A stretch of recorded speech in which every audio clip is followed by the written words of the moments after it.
Madame Jean, hello. Hello, Valerie. How are you? Very well. You've said, I'm a woman of African descent from Haiti who came to Canada with her family as political refugees. And you became the first Black Governor General. I mean, how do you see that arc? How do you understand that? It's hard to understand, but I know where I come from. I know what the journey has been. I know how I could connect with Canadians from that experience, because so many of us have that in common. You know, we share that experience of coming and from a hard, challenging life. It was quite amazing, you know, to have to put my roots down in this territory. I think what made a difference, actually, it's something very special. When we had just arrived in Canada and we were completely lost, it was a matter of life or death, and we needed asylum, and I couldn't figure out, you know, what this country was about, except that we were happy to be free and safe. But one day my parents took me to Ganasitaghe on Mohawk territory, and I could relate.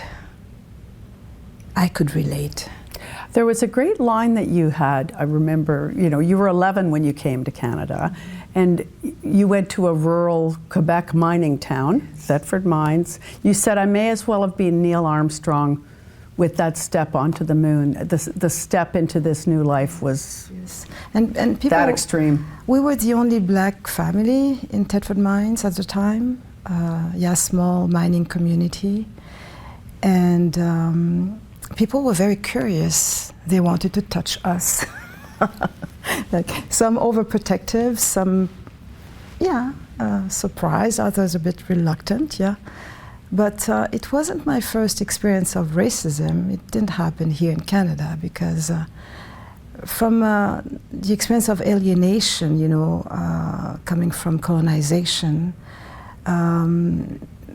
racism also exists in Haiti. And because colonization was about dividing people, your complexion, your skin tone, the lighter you are, the most you are considered as aesthetically nice and maybe a bit superior. It's crazy. It's absolutely crazy. And so what shocked me when I arrived here in Thetford Mines and I saw that kind of you know, reluctance to the other, I thought, you know, how sad, because I think history has failed us. It could have been so different, you know, but with this colonial ideology of dominating. In the comments, how do you think history has failed you? Dispossessing of white supremacy, we end up with this legacy of characterization, you know, by race, but the thing that really helped me is knowing exactly where I'm from and being very proud of my history, my legacy, my connection to the land. And my mother was a good listener. She was very generous, and she would always say, "You have to understand what's happening around you. Indifference cannot be an option, even when it hurts. Even, you know, if it hurts and it's difficult, you need to understand and know that you can also make a difference."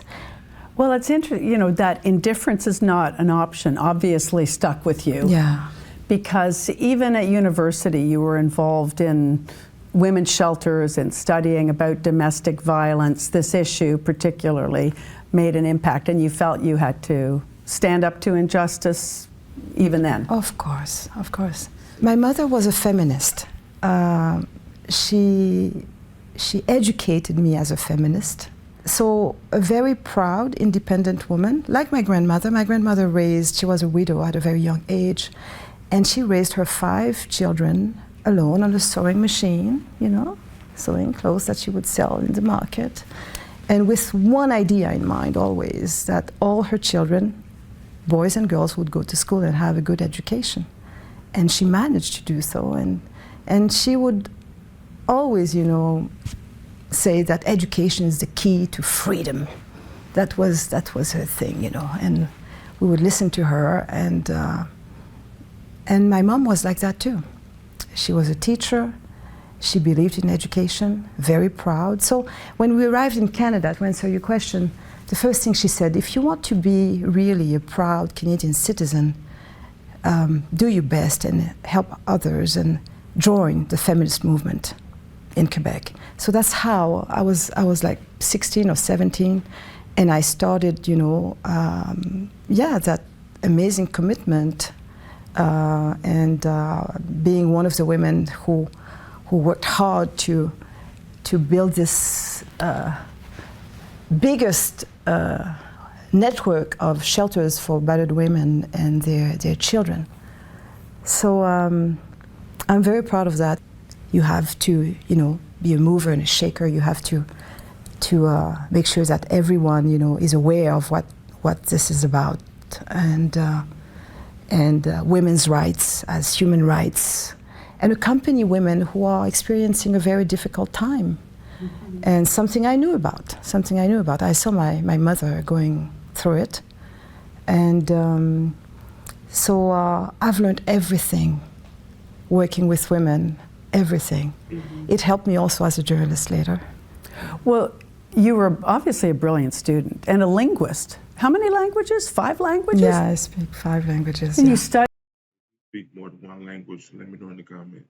Italian, you went to Italy and studied, you speak French, Haitian, English, French. Yeah, and I can read and I understand Portuguese.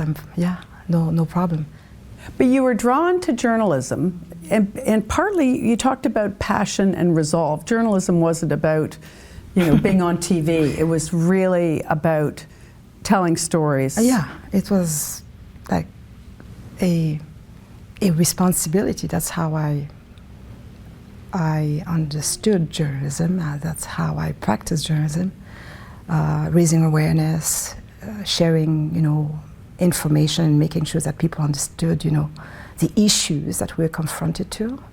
But you've had so many firsts in your life. You were the first Black TV reporter in Quebec, you know, Black Governor General, first woman head of La Francophonie. I mean, there are a lot of firsts. I get a feeling you kind of like that. Like, just let me break that door down. Yes, let me break that door down. Let me break down the solitudes. Let me open, you know, a window for others to see on these realities that remain invisible. Let me help people, you know, people's voices, you know, to be heard, and it's not about being the first. It's about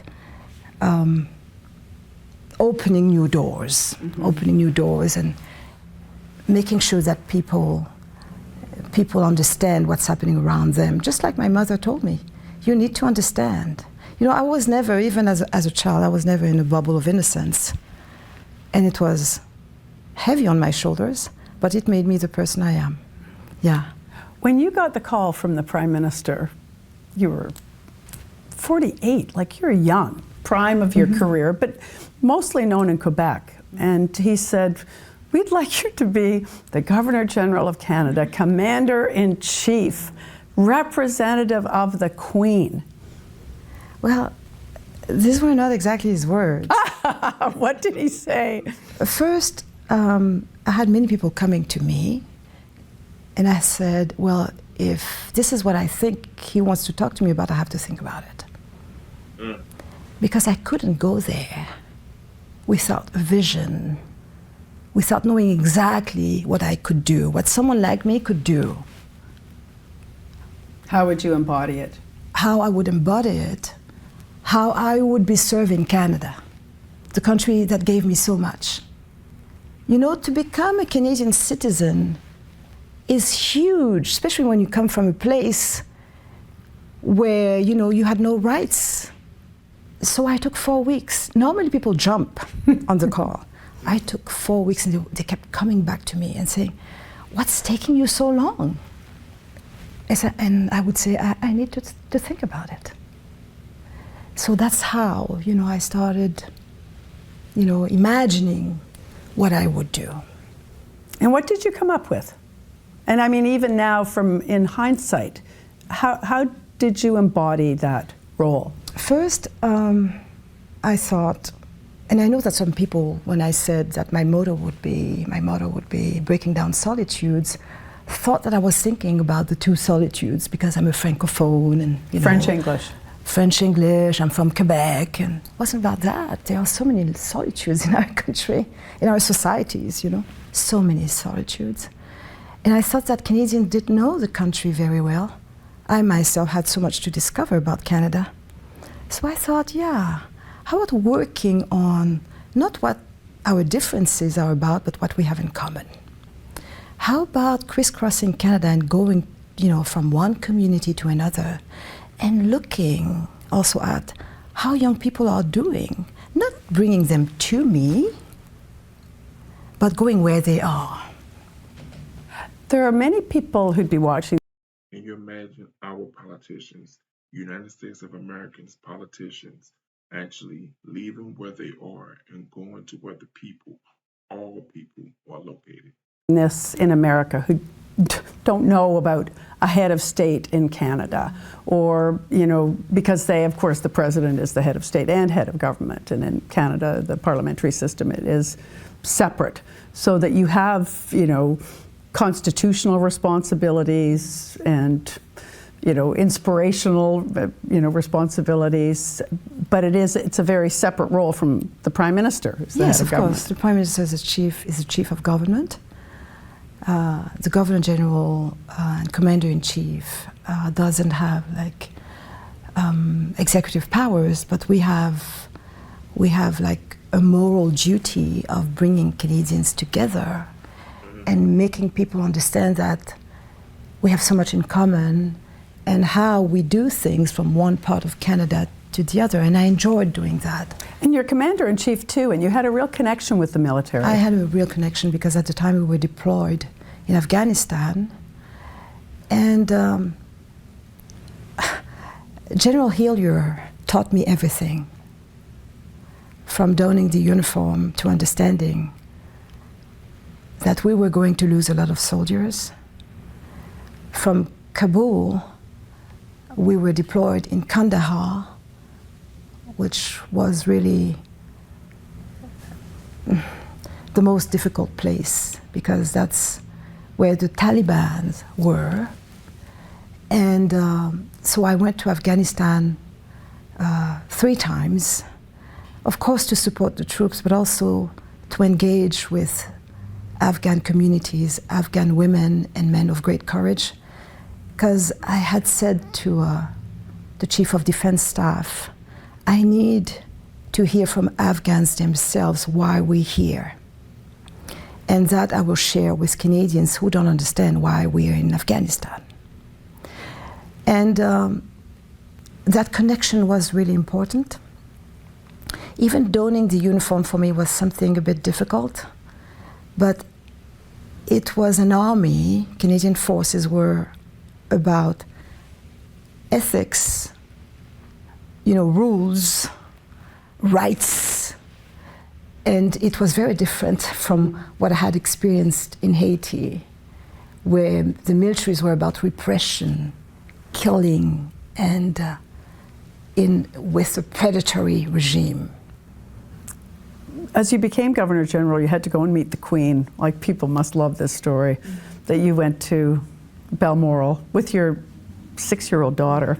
I mean, it must have been quite an unbelievable experience. It's part of tradition. Before being installed as Governor General, you have to meet the Queen. She would never want to interfere in Canadian affairs, But we had the most amazing conversation. Can you imagine the most improbable thing? Me, being of Haitian origin, where decolonization started, sitting with Her Majesty Elizabeth II, heiress of an empire of slavers and colonial empire. So there was this big elephant in the room. And we were alone, just the two of us sitting next to each other. She wanted us to be sitting on the same couch. Two women. And I said to her, Your Majesty, can you imagine how improbable this meeting is? You know exactly where I come from. And she said, Of course I know. And I said, Here we are. And I'm free. And me being free, and people like me being free, also makes you free. And from there started a conversation that was so rich, because she started, to tell me about how she was born in colonial time, and then she had to adapt to different times and accompany the decolonization process. Imagine just one life. And then she worked during the Second World War with the Red Cross. She, for the first time, got a professional skill as a mechanician driver. And no one knew who she was. So she was a citizen among other citizens in a difficult time. And when she was crowned, she was the first sovereign who spoke directly to the people, not her subjects, but to the people on radio, and they could hear her voice. So that made her very special. That conversation could have not happened, but I'm so glad that it did. Because we were two women speaking to each other, and from an historical perspective, because we still live with that legacy, and she knows that.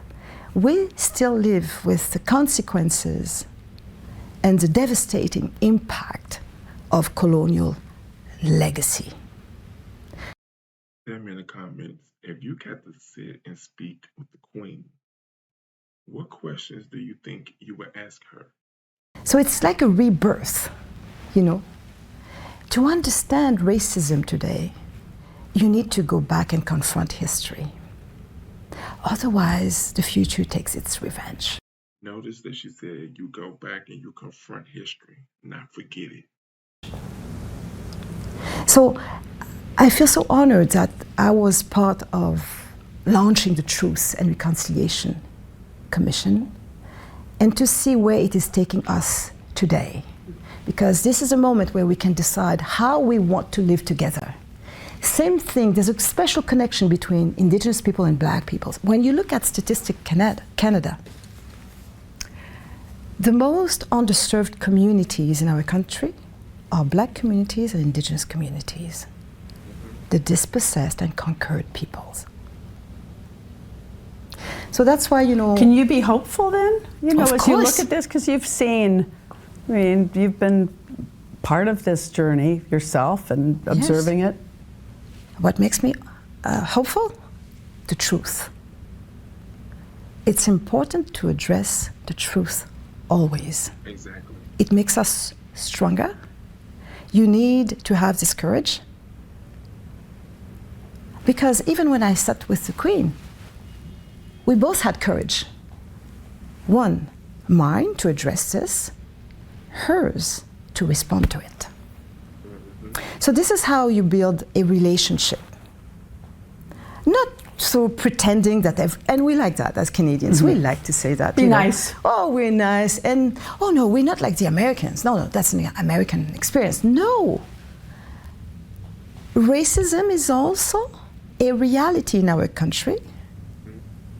Racial profiling is also a devastating reality in our country.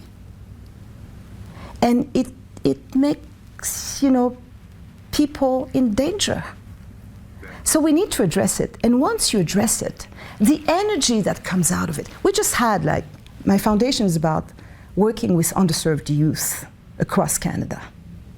And of course, majority of them, I said it, Indigenous and Black youth. And to see young people having this capacity to encapsulate the reality, their experience, into powerful words and images, using the arts as an incredible tool to open spaces of dialogue, to make sure that we can have these difficult conversations, but with them move forward and decide what do we want to achieve together, and together we're stronger. Exactly. When I met Barack Obama, when he came to Canada, and it's tradition, only Trump didn't follow that tradition. The tradition is, once you're elected, your first state visit as an American president is to Canada. And I had followed Obama since his time as senator, and even before that, social worker. That's what he was. And I was looking forward to this moment where we would actually have an opportunity to meet and sit down together. And Obama comes down and we look at each other, and it was Black History Month. February, Black History Month.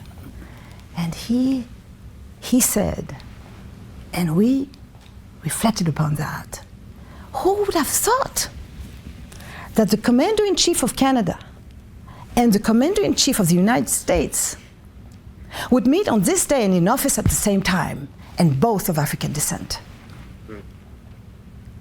If you look at the pictures, it's like we're floating. We can feel history.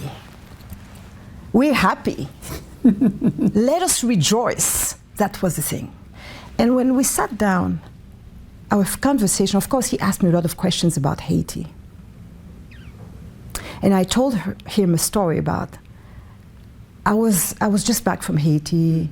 There had been a natural disaster and hurricane and cyclone.